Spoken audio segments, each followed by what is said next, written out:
원희룡 지사가 송악산 선언 후속 대책으로 오라 관광단지 개발 사업과 관련해 자본 능력과 사업 지속성 등의 획기적인 변화가 없으면 사업을 승인하지 않겠다고 밝혔습니다.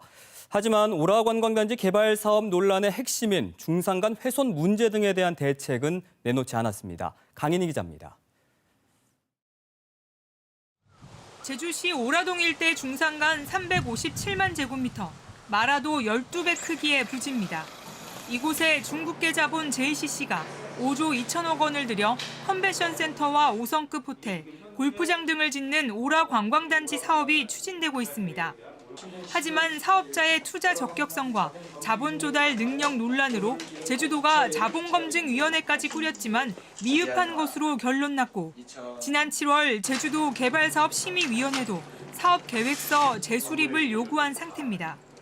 여기에 원희룡 지사가 내년 2월까지 사업자의 자본 조달 능력 등을 담은 사업 계획서를 제출하지 않으면 사업 승인은 없다고 밝혔습니다.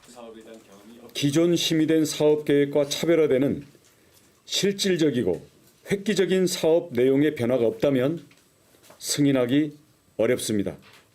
하지만 오라관광단지 개발 사업 논란의 핵심인 중산간 훼손 논란에 대한 후속 대책은 빠졌습니다.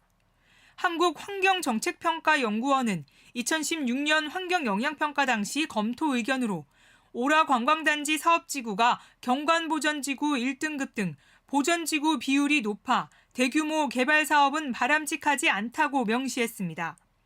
오라 관광단지 사업 부지에 대한 입지 타당성 재검토부터 해야 한다는 목소리가 높아지는 이유입니다.